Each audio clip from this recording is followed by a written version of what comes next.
Hi, so in this video, I am drawing a white box, and this one, unlike my sphere, I'm doing from observation. So I do have a white box, and it's lit from this direction, so it's hitting this edge the strongest, so that it's considered my highlight area.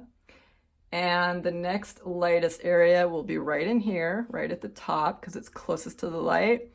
This is one value a little bit darker gray, which is maybe in this range up here. And this being farther away from the light, it's going to be the darkest of all three sides, and then my cast shadow will be the actual darkest value. When you draw from observation, a good thing to do is squint at your objects to break down the values a little bit more clearly, and to make comparisons of value shape against value shape to see the true difference from one plane to another.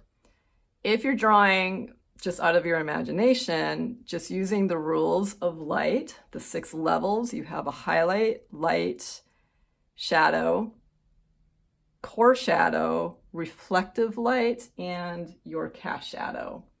So in this box, in the shadow areas, like the cast shadow and the shadow side of the box, there is a lot of reflective light. It's not going to be one value.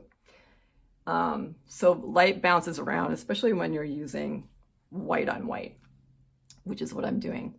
So I drew my box in 2-point perspective. In 2-point perspective, if you're doing this from your imagination or whether you're doing it from observation, one thing to remember is your leading edge. This is the longest of these 3 edges.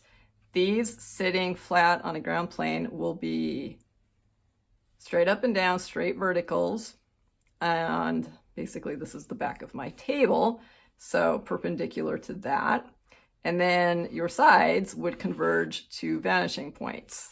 You can practice this on your page if you want using 2-point perspective, or you can remember that as these lines go back, they very slightly start to come together, the top and bottom, to make this edge a little bit shorter than this one, and then same thing here. This has to be a little bit shorter than this. You can use sighting methods for angles using the clock method as well. This top edge does the same thing. This would all be going to a vanishing point here, and then these to another vanishing point over here. If you're looking at the top of your box, and you have to really kind of look at this front corner, look at this back corner, and see, if you have a plumb line going straight up through this edge, where is this in relationship to that? That's a good way to check this back corner. Another thing is, sometimes when you're drawing, it might feel like it's flipping up on the back.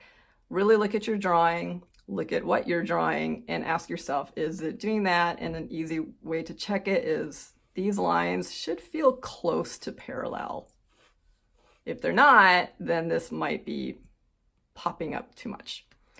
Okay, so getting into the values, I am starting again with my HB pencil to go into my lightest areas. The light is hitting the strongest up in here, but really on this corner of the box where it turns from one plane to another. So I'm going to leave that white, and I'm actually going to try to draw in the shape of it because it's a little bit rounded. And see my edges here. I don't have a box that's completely sharp corners. So I want to leave that as the white of my paper. And then I'm going to draw up to it with my values. So the top plane, as my light hits here, it hits this area strongest. So it eventually gets a little bit darker as it goes here. So I'm going to start in this corner, really lightly blacking in some value with my HB pencil. Be very careful about getting, if you're working with white, you don't want to be going any darker than this.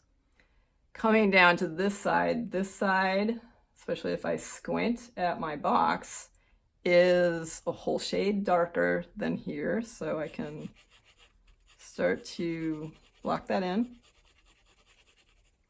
When you're laying in your values really light, you can work pretty quickly. I'm just doing tonal value on this. I'm not going to be doing a whole lot of hatching or cross hatching. I start with an even value.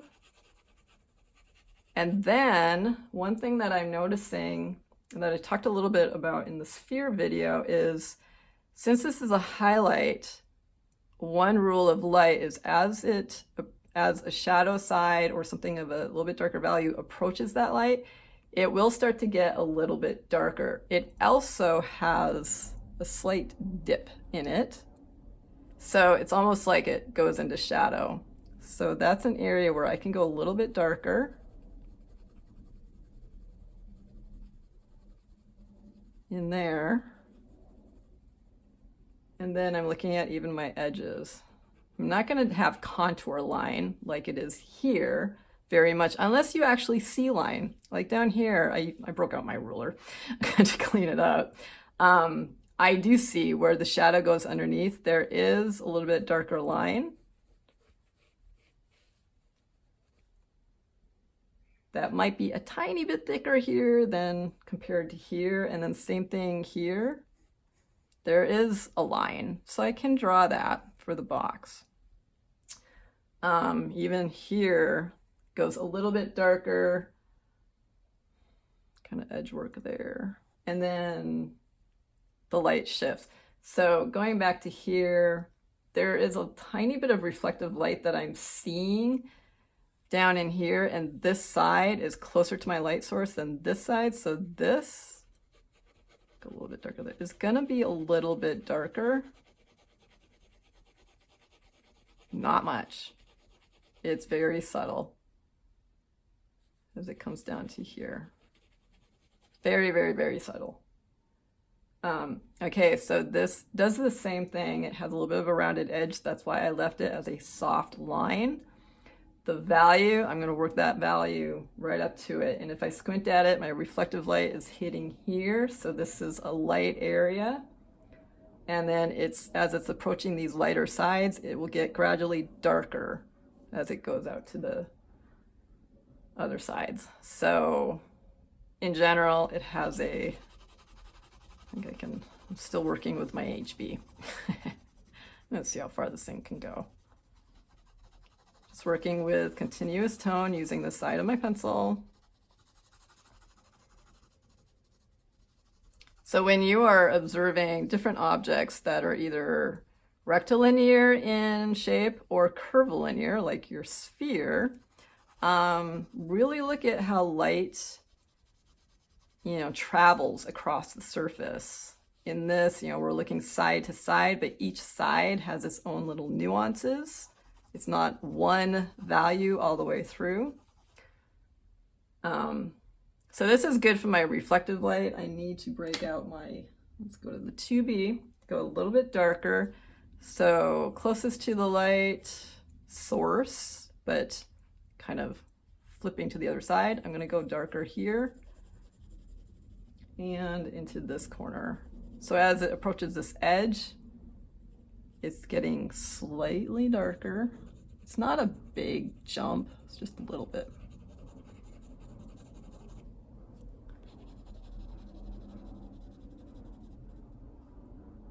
So I can use the value that I have of my pencil line to figure out the value that goes next to it. So I start to lose that contour line.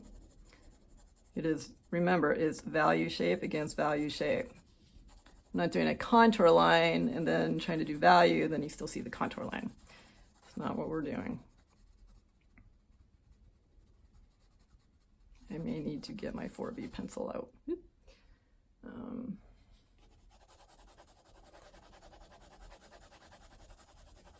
But you can start to see that it starts becoming more three-dimensional. With no value, it's very flat.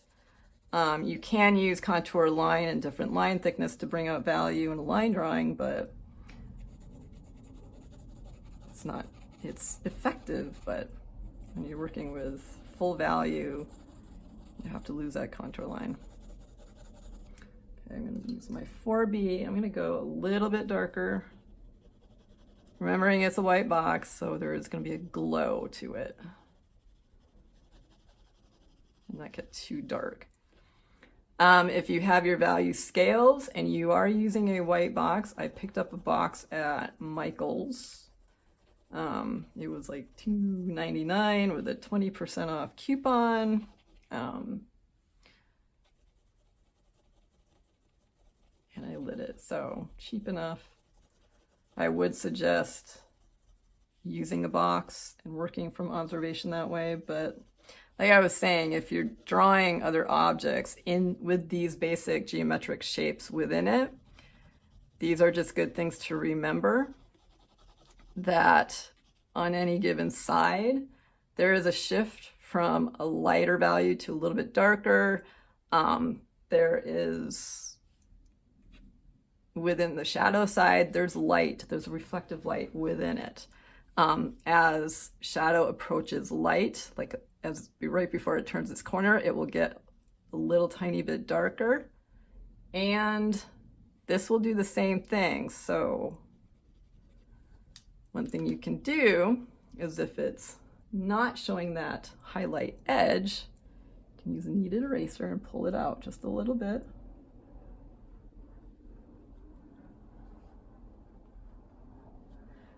And I also use a piece of paper under your hand. My hand was covered in graphite not that long ago.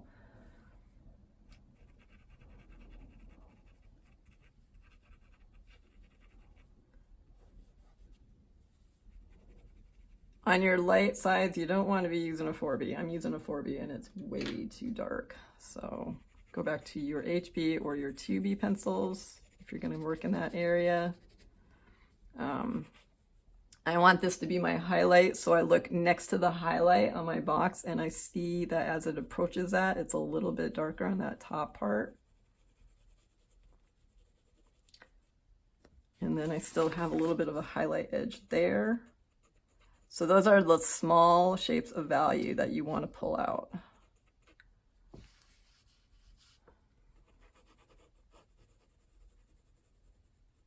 So it's not as simple as just 3 different values. There's a lot going on.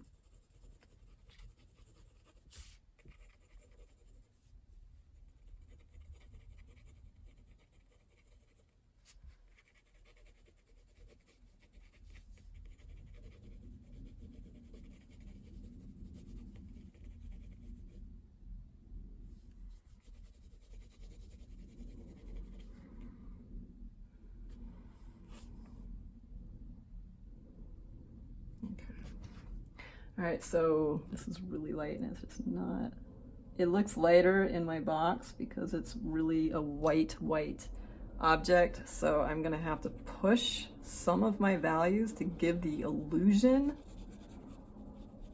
of that brightness to it for the highlights, because the white of my paper is not as bright as what I see in my actual object I'm drawing from. So that's general start. Now the cast shadow. I mentioned in this video for the sphere that you want to keep your edges soft. They're not hard lines. However, where it is closest to this object, it is a crisper edge than it is out here where it starts getting a little bit softer. Also, the value of the shadow itself, because it's closer and this is the farthest away from the light, way on the other side, is the darkest part. And then it comes out, it has some reflective light in here. And then as this side approaches the light of the table, it will get a little bit darker there. So for that, I am going to use my 4B pencil and put a piece of paper on my sphere so I don't smudge it. And I'm going to, if I squint, the value of my cast shadow is definitely darker than my box. So that's your comparison. That's starting to happen. You want to compare value against value, not just assume, well, it's a cast shadow, it's really dark, so, well, how dark is it? Compare it to something. So right here, light is sliding from here. So this dark shadow kind of has a little bit of an edge right here, and then it softens out. I'm trying to stay within my drawing. And that starts getting lighter.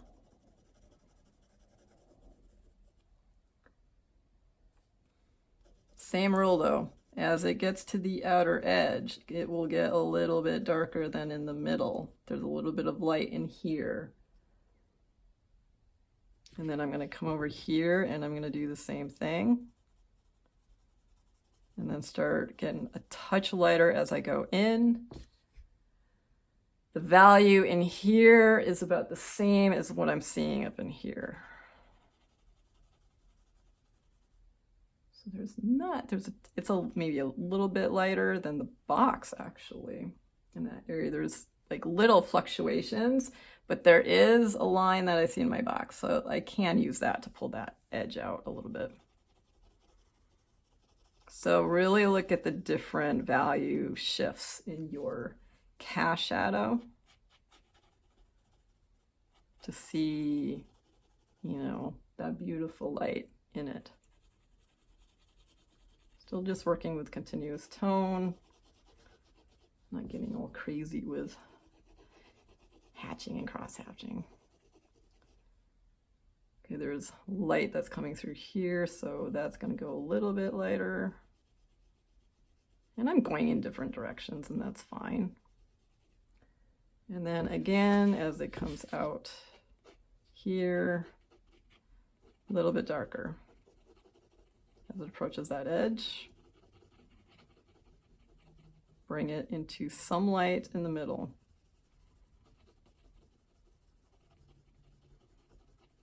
All the time, you want to be comparing value against value. What does this value look like compared to this value? What does this look like compared to here?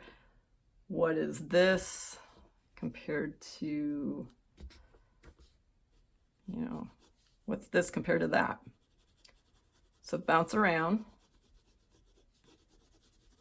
and really look at the different subtle nuances. Got a little crazy with my curve in there. All right.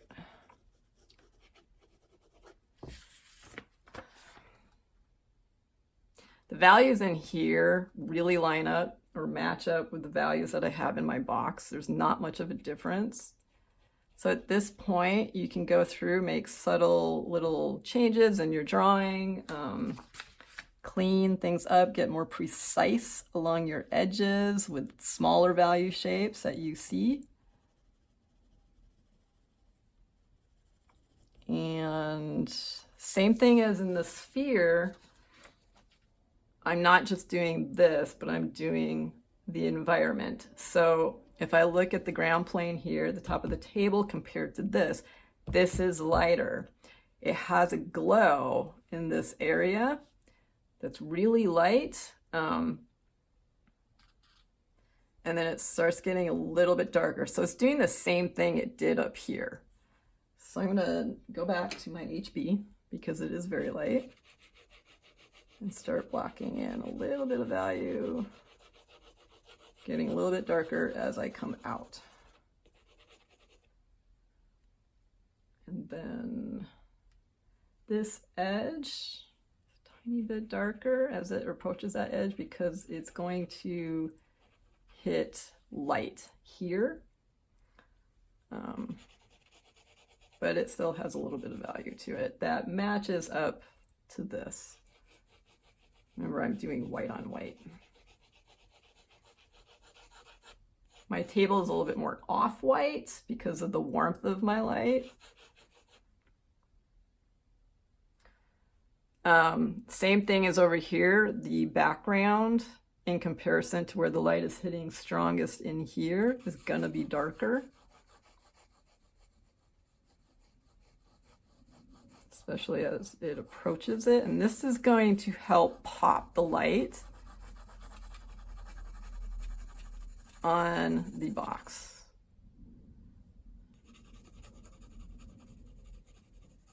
The light is actually hitting the wall there. I'm just going in all kinds of directions here.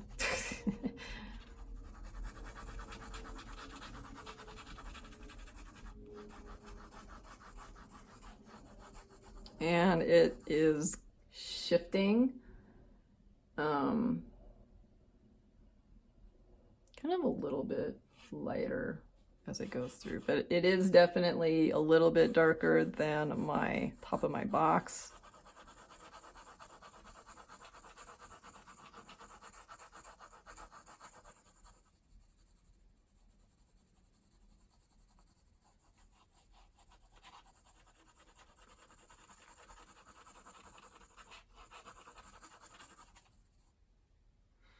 And same thing on the table, it might be a little bit darker value, and as it approaches my shadow, it's getting a little bit lighter. Doing the same thing down here, which I'm just going to leave most of it just white. Okay, so the background, this part's a little bit darker. So when I'm squinting at this, like my background here is definitely darker. And that's going to pull out the edge of my box instead of a contour. There's a little bit of lost and found contour, like edging going on because of the values being so close in some areas. So what really will pull it out is where you see a lot of contrast. Like this is kind of lost because the contrast between the background and here is very slight, where the contrast here is a lot stronger, so I can pull out more of that edge in that area. And then I actually have a line here. I'm a little too dark on the background though. And I'm going to bring the light in here a little bit more. So there's just, now at this point, it's just really small value shapes that I can pull out. Looking down the edge here, it's not all the same here. I barely see the edge of the box where I see it really clear here with a little bit of tiny value. Even a line is a very thin shape of value. It's not just a line, so it can shift. It can have varying thicknesses, things like that. This has a little bit more of a darker area, and then it goes lighter.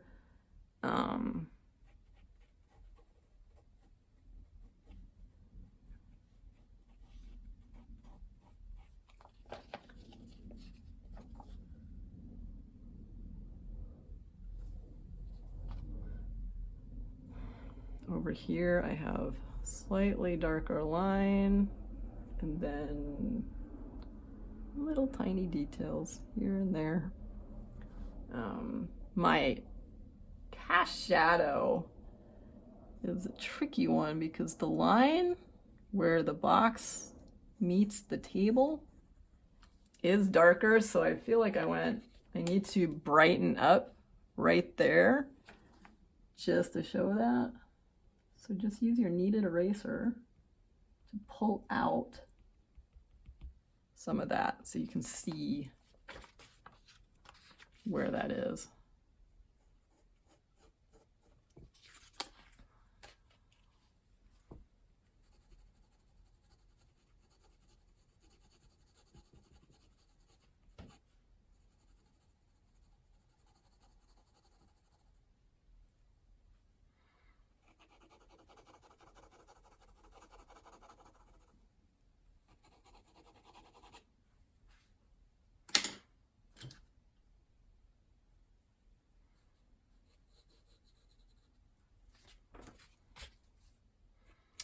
That's about it for this one.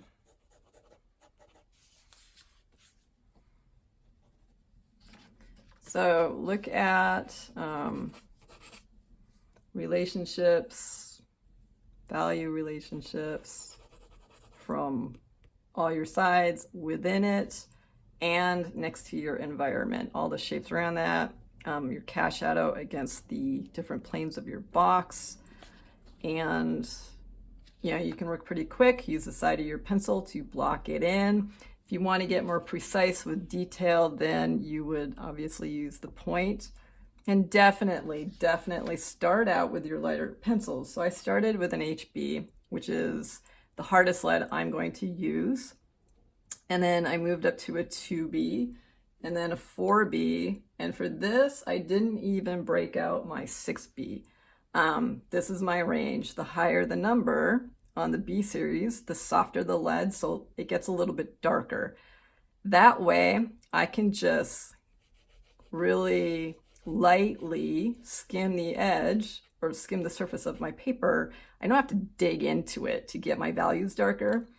And the reason you don't want to do that is because if you do, say you work with a sharp pencil and you're trying to get a dark line, and then you want to do tonal value over that, it's going to skip over that part because you create a groove in the paper. And I actually did it right here when I was drawing in my box, and then I moved the line and it's skipping right over this line. You want to be very careful about digging into the surface of your paper. Let your pencils do the job. Where you use very slight pressure, not a lot. You don't want to be pushing that graphite into the surface, because then it's also very hard to erase anything.